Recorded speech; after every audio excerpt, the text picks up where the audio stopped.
Hello, and welcome to another episode of the Business of Business podcast. I'm your host, Roy. Of course, we are the podcast that brings you a wide variety of guests and that can talk to a diverse set of topics.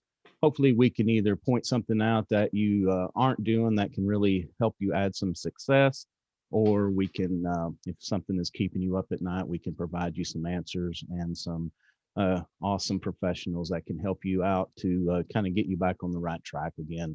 Today, we're excited to have Shelby Fowler. She is a Facebook and Instagram ads expert. She is the creator of Fempire Ads Academy and the founder and CEO of Fempire Media. She started Fempire Media as an ads agency in 2019 after freelancing as a digital marketer for years. She has grown the company to multiple six figures in the first 2 years and is passionate about serving clients, teaching ads, and encouraging her team. In late 2020, Shelby launched Fempire Ads Academy to empower female entrepreneurs to run their own profitable Facebook and Instagram ads. Every month, members get all the tools and support they need to scale their business with ads. Outside of business, Shelby's a mom of two girls, a crazy, awesome cook, lover of real housewives and all things Bravo, and a true crime fan. Shelby, thanks for taking time out of your day and welcome to the show. Thank you for having me. Yeah, you bet. Yeah, we kind of bonded over the true crime fan. I am Yeah. actually a true crime fan myself, so that's awesome. Well, tell us a little bit about how you got here. Is Facebook and Instagram ads, is that kind of something that you've been interested in for a long time? Did you kind of take that path where it just kind of came upon you? Yeah, it kind of just came upon me. I was doing a lot of marketing for restaurants and salons, doctor's offices, and everything from web design to social media management to ads, like you name it. I was and like just in-house promotions. Like I was doing in events. Like I was doing kind of all the things. Okay. And what I learned pretty quickly was that I really liked doing the ads. I just at the time didn't know people like specialized in that. I just honestly didn't know people could do only that. So what I loved about it was and with clients we would see social media takes a long time to see results. Like it's a lot about consistency and time. And with ads, we could see quick results. And it was nice to be able to see the fruit of my labor. Like, Yeah. um, for social media and a lot of other marketing, it's really the long game, which is powerful. Yeah. It's just a lot of times I wouldn't be able to see the fruit of my labor. So I fell in love with it. And then once I realized that I could specialize in it, I met a few people that like were like, yeah, we own ad agencies. And I was like, no way, you can do that. And so I really began to pivot at that point and really specialize and niche in on that area. Oh, that's cool. Yeah. And, I think it takes a special technique. I was just writing down some notes. There's really a lot to unpack in some of your own statements there. I was also going to comment on Fempire. I have to say, I love that word. That is an awesome company name, but it really describes, what you've got going on. So kudos on figuring that one out. Thank you. Yeah, I mean, it's tough. It's always, you always want to find a name that sticks with people, that's not too complicated, but that's a little bit out of the norm. And I think you accomplished that on that. So that's awesome. Thank you. Um, yeah, a couple things that you mentioned I always like to start with is, ads, like marketing, like a lot of things, growing a business, anything we do in life, it takes time and it takes consistency. And Mm. I think sometimes in this world today, we have this instant gratification thing going on, and we forget that and I'm not saying that you can't get lucky. There are people that put an ad out on Facebook, they get slammed, life is awesome for them. But for most of us, it's really that constant grind. I mean, you got to get up every day and you just got to do something. Number one, take a step and then tweak it as you go to try to find where your sweet spot is. There's a lot of strategy that goes into it. I think we have, culturally made it sound like it's just this magic pill or quick fix. And of course, you hear those miraculous stories about, somebody, it's like the jackpot, right? They hit the lottery. And, I always, that it does happen, right? But usually very rarely. And they don't always share what happened before they did that, all of the ads that didn't work out and all the testing that was done, or that they hired an agency that has 10 years of experience, right? Or a couple years of experience. They don't really share that part of it, right? So just to kind of just to clarify here, it takes a lot of strategy and time to really figure out what your audience is responding to. Ultimately, if we could really just simplify this idea of Facebook and Instagram ads, all it is you're getting a ton more traffic to something than you would be able to do organically with your own marketing efforts, right? And so it's going to amplify what's already happening in your business. Now, if you already have a funnel or a website that converts like crazy, or you already have an offer that people just can't get enough of, and you run ads to it, well, what do you think is going to happen? Of course it's going to blow up because you're getting on more traffic to something that's already working. Right. Yeah. And I guess the converse of that, if you've got something that's struggling, even if you drive much more traffic to it, you might have incremental growth, but it's not going to be exponential like what you would hope it's going to be. Yeah, you're probably going to lose some money on advertising. Yeah. Yeah. And, when we talk about strategy, there's a lot of things that work together. And I notice that, you do the Facebook and Instagram, which are tied pretty closely together. So do you actually look at the other components of that, or do you just focus on the Facebook and Instagram, and then how to integrate that into somebody else's other overall marketing plan? So when we typically work with the client, well, first, Facebook owns Instagram. So innately, when you go to create an ad, it's going to, as long as you have your Instagram connected as a business account, it will go to both platforms automatically. So that saves you a lot of time, right? You don't have to figure out how to like run ads on both platforms. It does it for you. Right. I will say that going into running ads, you should already have a marketing system that's working, and you should already have a sales process that's working, because ads aren't going to fix a broken sales problem. I Right. see this a lot with especially newer entrepreneurs, is they think again the ads are going to be a quick fix. And so maybe they have a sales system that is not working out really well. And they're like, well, all I need is just a bunch more leads. Right. Well, although, yeah, sometimes sales is a numbers game, right? But I mean, if you can't close people on the phone, nothing's going to change with 50 more leads. Exactly. You- Yeah, and you'll just be actually burning through opportunities. If you get that sales process down, just think about how much further along you could be with a few ads. Absolutely. I'm always like, figure out where the bottlenecks are in your business and in your marketing and sales before you run ads. That way, what you need to fix. And then you're not wasting money. You're going to be the ads are going to be a lot more effective if you're doing the job on the back end, Right. right? Right. So if I came to you today and said, "Hey, I want you to get involved and run some ads for me," what is that intake process? What are some things that I need to think about having answers for, prior to me coming to you to make that a productive conversation? That's a really great question. So it's going to depend on what type of business you own, but these are the questions I ask. And if you're hiring an ads manager, these are some things that you want to pay attention to, that they're going to ask you, right? And that is, what's your monthly revenue? And that makes people uncomfortable sometimes, but if you actually are serious about scaling your business, that shouldn't be uncomfortable, because I want to see, the reason why I ask that is I want to see, are you profitable, right? Are we adding ads onto something that's already going well? If you tell me that you're only making a couple $1,000s a month in revenue, then I'm going to kind of ask some more questions about your process, because I want to see, and your growth, like how long have you been doing this and all of that, because I want to see where you're at. It's not that effective to pay someone like me a couple $1,000s a month in addition to your ad spend if you're only making a couple thousand, right? And so, like, that's a question that I ask. How much are you making in revenue per month?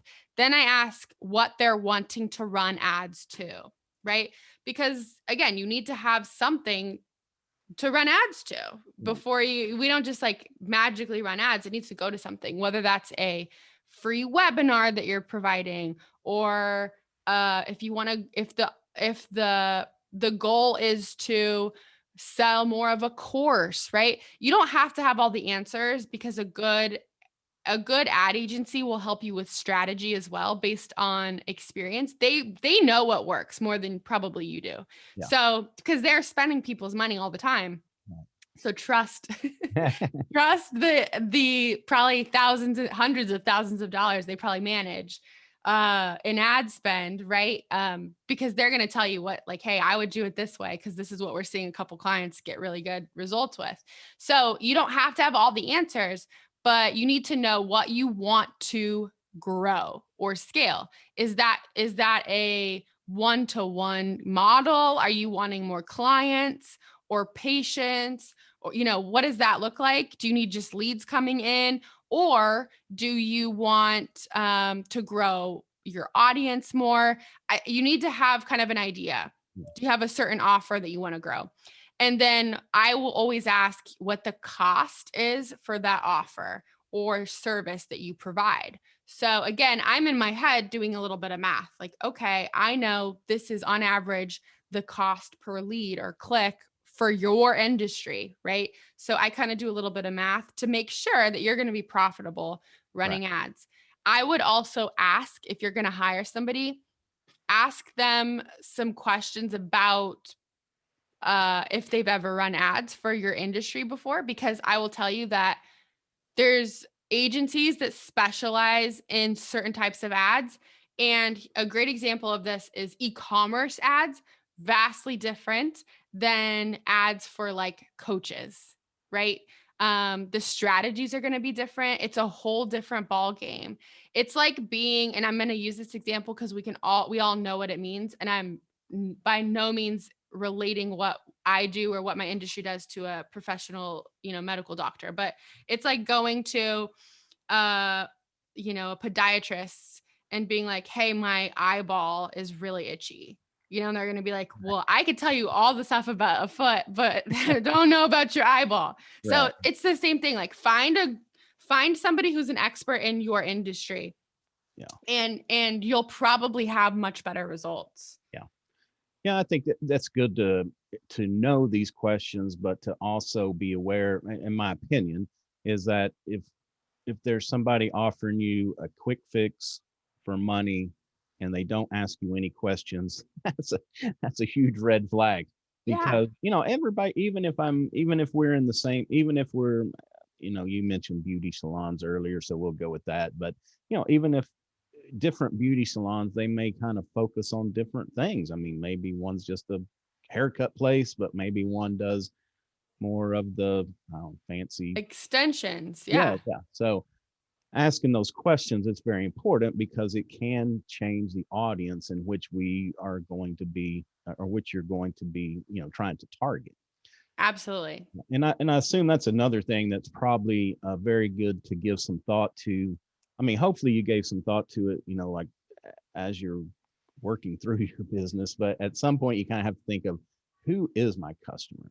Mm, Because we need to know what the age group is, because, and also you can set parameters on your ads, but also it's in the messaging. I wouldn't want to yes. talk to a young 20 something the same way, the same language and the same way we would talk to somebody like myself, because, they say, hey, go see us on TikTok. And I'm like, what's that? So, Yeah. we, so we have to be careful with that messaging. Absolutely. I always ask, where is your ideal customer or client? Where are they currently at in their life or business? Like, what's happening? What does their life and business look like right now? What Right. are they experiencing? And becoming aware of the pain points that you solve is so important. Right. And knowing a few things like you said, age range and gender. Like, maybe some of you really only work with, maybe like we talked about the hair salon industry, like maybe you do hair extensions. Well, sure, there's going to be some men out there that are like, yes, I want hair extensions, but the vast majority are going to be women. So it's best for you to spend your ad dollars probably targeting women, right? Right. Um, and there's several like men examples there too, right? So figure out what gender, and maybe it's both. Maybe you work with both. That's fine too. But think about the gender you work with and age range. I tell a lot of my clients, because they come to me, many come to me and they're like, I could really help everybody, right? A lot of people are there. You have a business that has maybe a lot of clients or customers, and you're like, oh, a lot of people buy my stuff. And that's great. I want to know what age range the Yeah. vast majority of your clients are coming from, and who do you enjoy working with or selling to. So I tell this to people, you know, anybody under 25, for example, you obviously are going to always have outliers. You'll always have outliers. I know some people in the early 20s that have $1 million businesses. And I'm like, man, I wish I could have figured that out in my early 20s, right?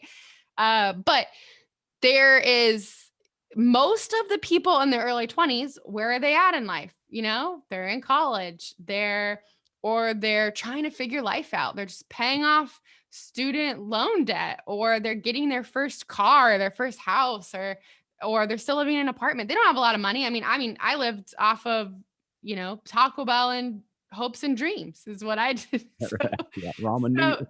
yeah, ramen noodles. So think about that. Like, of course, there's going to be outliers, but we're talking about targeting a huge amount of people. So we have to get pretty specific here. Like, what age gap, what age range do you want to work with? So most of that is usually somewhere between 25 and 55, 60, something like that. Think about also technology. If you're a SaaS company, you sell some sort of software. If you target someone over 60, think about that. Like, that may not be your ideal audience. You might want to target someone more in their 30s or 40s, because they probably are a lot more comfortable with technology and software. Like, that's just being realistic. There's of course always outliers, but I want you to really think about that. Who can you best serve that would best enjoy your product or service? Yeah, and that's a good point. Even if we have buyers from all ages and all genders, you kind of have to look at, like in statistics, the bell curve, and say where are the majority of those coming from. And then also, I can only say, like, talking about the hair salon is, prior to COVID, I was the $10 cut every 3 or 4 weeks. So even though I'm your client, I'm probably not one of your high margin clients. And so you talked about earlier about, how much does your service cost, because we have to look at that customer acquisition cost. Yep. How is it really good to go spend $100 to acquire one customer that you make 15 off of? Now, if they are a lifetime customer and we have, a lifetime value of more than that, we can figure all that out. But Yep. again, it's like I may be that hair salon's customer, but I am not the person that they want to target, just because I don't spend the money. You want to, try to get as the people that use the most services, the higher margin people that are going to spend with you too. So it's just important to think about all of those things in depth. I mean, it takes a lot of thought, but it's well worth it before you start going to spend for advertising. You made a really great point about knowing the lifetime value of a customer and what are you willing to spend to acquire a customer. So what is their average order value? Right. So, if you talk about hair, like, if your haircut costs $10, but you're doing hair extensions for $2,500, that makes a lot more sense to get clients Oh, I'm sorry. God, all of my chair. I'm not going to be in the hair extension market. I can see that. That's where all the money is Right. in the hair industry. It's hair extensions, right? It's weaves. They have to pay for somebody else's hair to be sewn into their head. Right. So that it's a higher priced, and you're targeting again people with money, right? People that have expendable income that are like, yes, I want all this hair, Yeah. right? So keep that in mind. Like what and how long now your hair extension client, they have to get their hairs resewn back in their head every like 8 weeks. So they're coming back and that's a couple $100, right? So think about that lifetime value of a customer. What are your margins? How much are you spending on labor? If you have an assistant or something, what are your margins? What are you willing to acquire a customer? Like, what are you willing to spend? And also, a lot of you that may have a lower priced offer, think about this. If your lifetime value of a customer is much higher, like let's say your product or service is maybe $50, okay? But people on average, your lifetime value of a customer is more like, let's say $1,000. Like let's say that you have a reusable product or service and they have to come back and come back and come back. You might be willing to spend more than that initial their initial order to acquire a client or customer, because you know that they're going to ultimately spend quite a bit of money with you on average, right? Yeah. Yeah. And it's, kind of figuring out that with the industry. A great example. This used to be, this was back in the old mail days, but, a jeweler figured out that 50% of his customers, or excuse me, 70% of his customers came back and were repeat purchasers. So what they figured out was they could actually give you the first visit at cost, whatever that was, offer this huge discount, take all their margins off, because they knew that you would, 70% of the people would be back in there 2, 3, 4 times. And that's where they really made their money. So, Yep. knowing your industry, it's very important. Let's talk about managing expectations, because, we're all impatient. We think that the good thing about social media is it's kept us all in touch. It's a great advertising vehicle. But the bad thing is, like you were saying earlier, is that we can make a lot of presumptions about people that we've never seen them before. So today they ran an ad and now they're overnight success, but we don't know the 10-year story of what it Right. took them to get to this point. So, we just have to manage expectations that this is a long-term play. And again, if you got lucky and put an ad up tomorrow and you just got swamped, then, bless you. And I'm glad that happens for people. But for most of us, it's figuring out that strategy, but then it's sticking to it. Yeah, absolutely. And it's also about reading the data. So numbers do tell a story, and if you know how to run ads properly, you'll be able to see what needs to be tweaked in your ad. Like if your click through rate on your ad is less than 1%, then you probably need to update your graphics or video on your ad, because that's what's actually slowing your ad down. Now, if you notice that people are clicking on your ad and let's say they're going to your website, but your website's converting at like 5%, then you need to change your website up. You need to bring in somebody to help you with that, because that's where you're losing the people. It's actually not the ad that's not working. And I see this with a lot of people. They're like, my ad didn't work. And we look at the data and it's like, actually, your ad was doing really well, but you were losing them on your website, right? Your website sucks. So go find somebody to help you with that ASAP, because if you turn these ads back on, I have a feeling you're going to be in a good spot. Yeah. So knowing the numbers and knowing what the benchmarks are for your industry. And then as far as managing expectations, when you hear these stories, and I'm telling you this as somebody who runs ads for a lot of high ticket coaches, okay? So business coaches, a lot of business coaches, they're selling programs that are $15,000, $30,000, right? And what do you think when they run ads to, like, let's say a master class? Okay, we run ads to fill a master class. They teach something and they sell their program at the end of it. Now, if we spend $10,000 in ads, let's just say that, and they sell 3 of their programs, that's where you're getting these like stories of people are like, oh my gosh, I made, hundreds of thousands of dollars from ads. But like, it's like, yeah, they also spent a little bit more money than you probably would, but also their price point is really high. So of course they're going to get this really great ROI. Now, of course, like we have clients that sell $29 products online, and they do really well, but again, they're spending $300 a day, Right. and they have a very successful business already. They're in Walmart, they're on Amazon, they're in CVS drugstores, right? Like people know this business already, so it's a lot there's brand awareness, so people Right. already trust the brand. Yeah, I was just writing that down on the brand awareness because I mean, I don't even know why. Just say, I start selling Roy's chicken soup tomorrow and put an ad on Facebook. People are going to be like, well, what is this? Now, if I was Campbell's and ran the same ad with the same Yeah. spin, it would be totally different reaction. And so, again, I think this gets back to managing expectations is in lower ticket items versus higher ticket items, there's a little difference we can afford of how we do that. But for a big ticket item for the 15, 20, $30,000 package, that's where we have to be patient because you see my name one time with this $20,000 package, you're probably going right on by, or maybe you check it out, but you move on.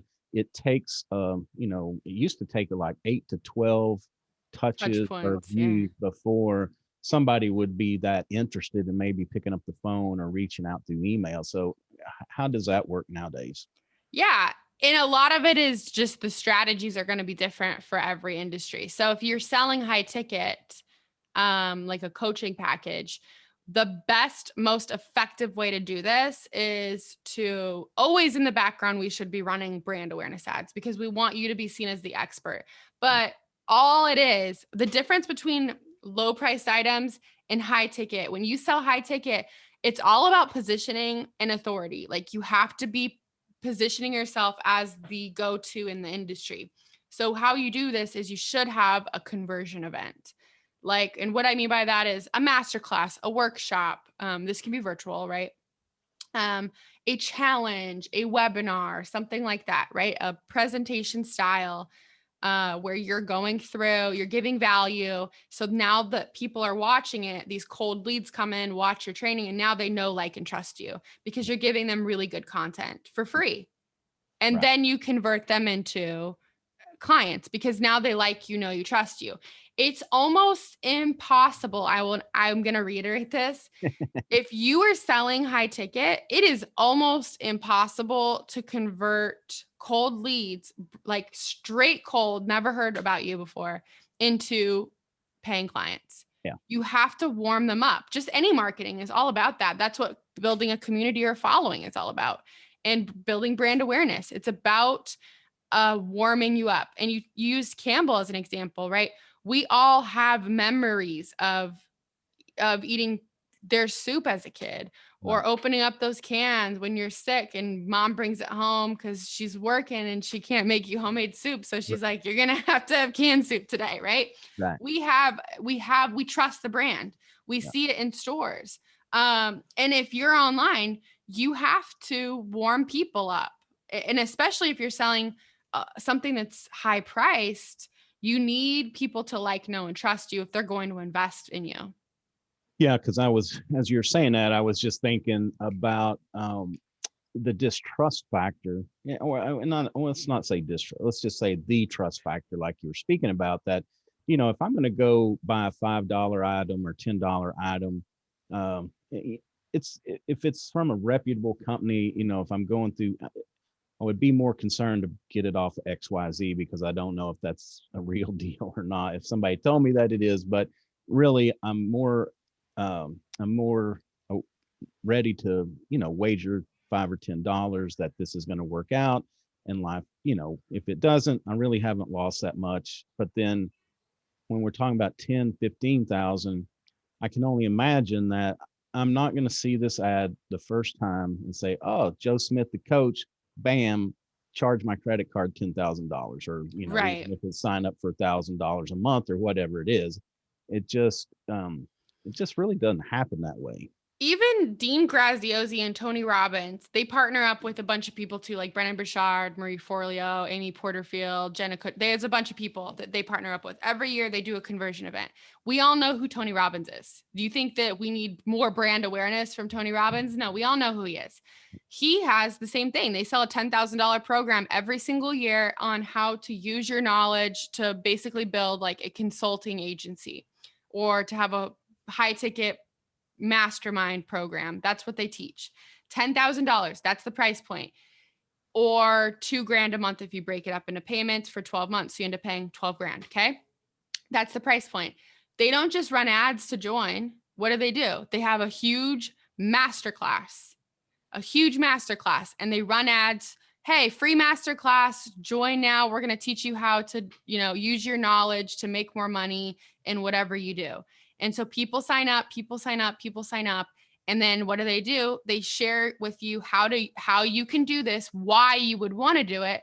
And then they say, hey, if you want all of our templates, if you want our coaching, if you want to know how to price yourself and how to make, how to get the support, then join our $10,000 program. And they make a lot of money doing that. So that's the way to sell high ticket is follow that lead, because that's exactly what they do. And like I said, Tony Robbins, we all know who he is. He could probably run an ad for, a $10,000 program and get some sales. Yeah. Yeah. But even though I know who he is, I think the benefit of that warm up, like you're saying, is that I want to know what's in this, because, a lot of us, we're just skeptical of anything that costs a lot of money, and we want to make sure that we are really truly getting value for that. And I guess that's another good thing about, like having testimonials and other things like that can really benefit us too. 100%. Yeah. Okay. So the other thing now we need to think about is spend and time. So if if I've got a fairly good business that's going on, and what kind of commitment should we make at a minimum? And then also, what's that time horizon? Do we need to go for 2 months, 3 months, 6 months, make that commitment to continue to do this? So how much you spend is going to depend on your offer, what industry you're in, all of that, and what the strategy is. So there's no one size fits all. Okay. Again, when you get on a call with an ads manager or agency that you want to hire, ask them to run some numbers with you. Because if you have an idea, I always like for you to leave a call knowing, a rough estimate of what the investment's going to look like as a whole, because I'm already a couple $1,000s. Then you add in your ad spend and we can quickly get up to $5,000, $6,000, $7,000 a month. Right. Right. So I want you to have an idea, like a really clear idea of what this looks like. Yeah. If you are just running ads to, let's say, grow your email list, you have a lead magnet out there, you just want, and by the way, like you can do this for any type of business because you're just growing your email list. And with a bigger email list, you do have more leads in your lead pool, if you will. Right. So, with that, you really want, I would spend $20 a day, at least. Like that's what I would do right now. If you're running ads to, let's say, just a video, and it's only just like, maybe let's say you're a chiropractor in Dallas and you're like, okay, there's a lot of chiropractors out here. I just want to get my face out there and I don't really want to go buy a billboard because I'm not into that. But like, I want that effect. Like, I just want to be everywhere. I want everybody to know who I am. I'm not necessarily looking for them to click and, book a consult. I just want to be out there. So I would recommend running a video view ad for, like, let's say you could do it for like $10, $20 a day or more. And you're just running the ad to people in a certain age range that would pay for your services in your location, like maybe 15 miles from your address. So now you're everywhere, and that it's like, I call this the billboard effect, right? Because now people are on social media and they're just seeing you all the time. You can run reach ads. So just like a picture of you, like, come visit me, right? Or you can do a video of maybe you walking around the office or telling how you started your business. And again, there's no direct call to action. It's just about getting that brand awareness and getting out there, which I promise you and leads up to, in the long term, getting more business. Because if you're seen again as the authority in the industry in your area, then you're gonna win the competition. Yeah, and again, there's so many variables depending on if if we're just trying to gain the attention, if we're collecting emails, or if we're actually, direct to an event, or Yep. the master class or something. But uh, in general, um, how do we cut through the noise? Because we have a lot of options. We've got text, we got pictures, we got videos. um, I guess any advice on how we kind of use these different mediums to get our message across? Yeah. So in every ad, you'll see when you go to create an ad inside of Ads Manager, you can choose a graphic or a video for your ad for that campaign. And you also have ad copy, which is, they call it primary text. And that is, it's just ad copy. When you go through a magazine and you see ads in the magazine, the people, writers that get paid the most money in the world are the ones that write those ads. They get paid a bunch of money to do that. And no different in your ad, you want it to stand out. You want to call out who you are trying to attract, right? You want to tell them what they're going to get. As far as your graphic or video, though, this is the first thing people see. Yeah. Right? It's the first thing that's going to either make them scroll past or stop. And like you said, there's a lot of noise out there, and there's a lot of other advertisers and people posting on social media. I think our attention spans have gotten shorter and shorter and shorter in the last couple of years, especially. And the goal for you is to create a pattern interrupt in someone's mind as they scroll. And there's some ways to do this. I'll tell you some of my secrets here. Mm-hmm. But you want to stop their scroll as they're scrolling through Facebook or Instagram. You want them to be like, oh, wait, what was that? And take a look, double take, right? You want them to take a double take on your ad, and then they can read it and click on it. And the way to do this is, I'll ask you a few questions here. What is Facebook's brand color? Blue. Exactly. So if you use a lot of blue in your ad, people are going to think it's like, they're going to scroll past it. They're used to seeing a lot of blue on Facebook. Okay. It doesn't create a pattern interrupt in their head, right? It's just like, oh, blue stuff, blah, blah, blah, right? You want to make sure that if you can use bolder or brighter colors, please do. Here's the other thing. What is the shape of every post? There's two shapes, right? The shape of my laptop screen right now is a rectangle. The shape of my iPhone screen is a rectangle. My tablet, my iPad, what are they? Rectangles, right? Now let's go inside of those. When I'm on Facebook, every post is like square shaped or rectangle shaped, right? Yeah. The only thing that's a circle is your profile photo. So you're used to seeing squares and rectangles everywhere. Interesting. So what if your graphic had a circle on it, or a more fluid like shape on it? It's going to create a pattern interrupt in your brain, because your brain is categorizing things as you're scrolling. This is just psychology. Yeah. And you're going to see, oh, wait, what was that? Because it's different than the 5 other things you just scrolled past. Yeah. So that's the goal, is you have to capture attention quickly. We have less than a second to do this, really. Right. People scroll fast. And we have such a short time to be able to capture this attention. So the goal is to create this moment of pattern interruption, where you're just like, okay, square, blue, whoa, that's yellow in a circle. What is that? Right. And that's what you want to do. Photos of people do well. So, because again, it's like creating that like, no trust factor. If I see somebody's face, I'm more likely to trust what you're selling me. Right. Even if it's not your face, you certainly can use stock images. Although my recommendation is if it's your business and you're the face of the business, please use a photo of you and Right. use a high quality photo of you, a headshot, a professional photograph. Use that, please. And not just necessarily like, unless you're doing a video ad, that I have a different opinion about.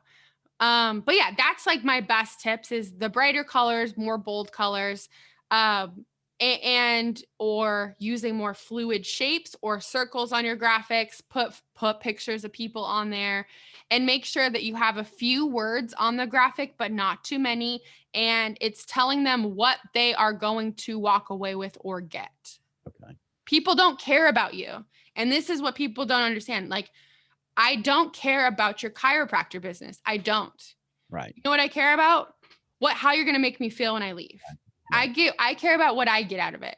Yeah. And we're all selfish like that. Like nobody cares about you or your business. What they care about is how you're going to make them feel, what you're going to do for them, what they're going to feel like once they leave after working with you. That's what they care about. Yeah. Yeah. It's like when we come on about us and all of our credentials and things, people get turned off because they don't really care. Like you said, they want to know what's in it for them. What's the benefit? What problem do you solve for me? And it's important to keep that in our messaging. And the other thing is it's always better to have somebody else tell people how great you are and have to do it yourself. As Yeah. I much rather believe other people when they tell me. But yeah, I think that's the we talk a little bit also about the real estate factor, like in even just regular posts that we put out there, is when you have text, it's maybe an inch or two window and it's black and white, easy to go by. But when we have a picture, all of a sudden it's like we stretch this real estate out. And then, somebody told me a long time ago that using a picture is like leaving breadcrumbs to our blog or to our product or our landing page. When we use videos, it's like leaving chocolate covered breadcrumbs to that same spot. And I don't know if that's still the same, but videos used to just have so much more power than even just an image. They still do if and when done right. And I think it's an untapped thing. Not enough people are using video ads, but I will tell you that I've seen the very well produced videos work well, but a lot of times, like just you filming a short video on your iPhone or smartphone, like those do really well too. Like there's no secret to the quality necessarily. I say test both, Yeah. But I will tell you that you got to get to the point sooner. Yeah. Right. Again, we go back to attention span is very short. So people their videos are like, hey guys, it's Shelby here. How are you doing? I'll wait for a second, to get some comments or, when you're maybe, or sharing like you said, all of your accolades at first in the start of the video, nobody cares. The sooner you get into it, the better. And remember that even if you do the video on your phone and you shoot it, it's not overly produced, you still have to capture attention. And so you're going to do that by talking faster so people can keep up with you and they're not going to scroll past you.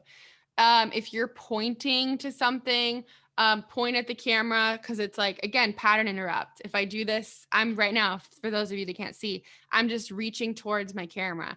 And if you saw that in a video, you're going to be like, whoa, what's that? Right? Instead of just watching my face talk, use exaggerated movements and stuff. You have to have high energy. If you are naturally somebody who is very monotone, video won't work for you. Yeah. It's just not going to work. Are they talking fast? I don't know if I could ever get into. Yeah. I have to practice that. Well, but you're not monotone. So that helps you. Okay. Right. But some people are, and if you're this way, if you're just like, hey, I don't have all that energy. I don't know how to exude that kind of confidence or energy on video. If you're really nervous to do it, if you're really nervous on video, it's not going to work. It's not going to show up well.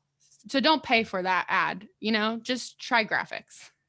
Yeah, and you can look at a lot of these ads on TV, I think too. Well, I'll ask this as an opinion, but when you said that, I was thinking of a guy who's a car dealer here in town, but they're not crazy ads, like with the elephants coming through the screen, but he is really high energy and he Yeah. does use a lot of, hand gesturing and things like this.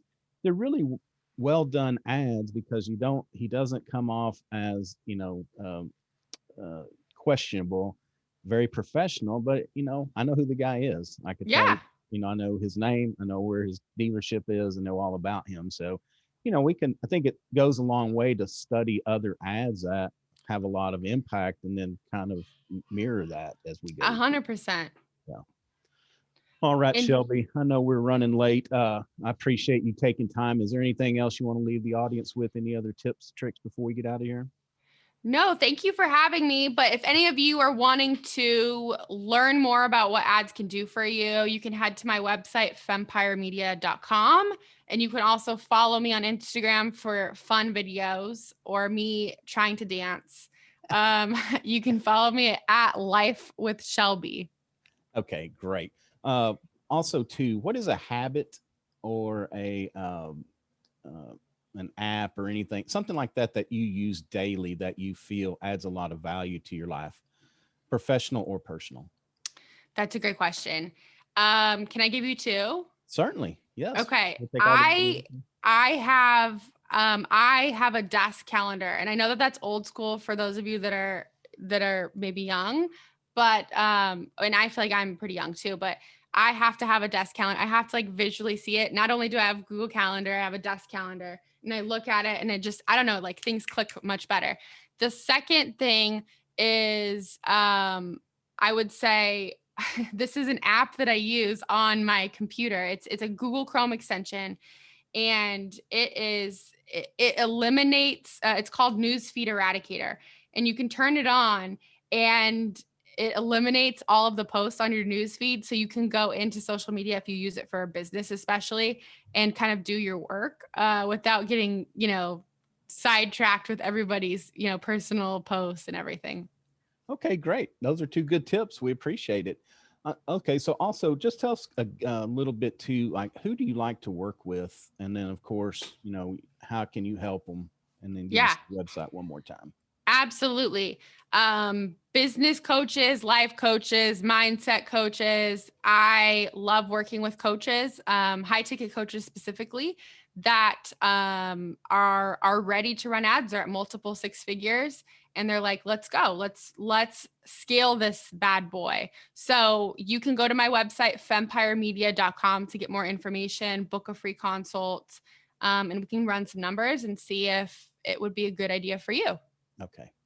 Awesome. Well, again, thank you for your time. Y'all reach out to Shelby, see how she can go to work for you, help you scale your business. It is a nice niche that not we as business people, we can't do everything. So we have to pick and choose, and then, find experts like yourself who are good at the Facebook and the Instagram ads, and reach out, let her help you increase your business, make it that easy. Yeah. Yeah, all right. So that's going to do it for another episode of the Business of Business podcast. Of course, you can find us at www.thebusinessofbusinesspodcast.com. We are on all the major podcast platforms: Stitcher, Google, Spotify, iTunes. You can also find us on all the social media platforms. Typically, we hang out on Instagram a little bit more than others. A video of this interview will go up when the episode goes live, so you can reach out on our YouTube channel and see that. Until next time, take care of yourself and take care of your business.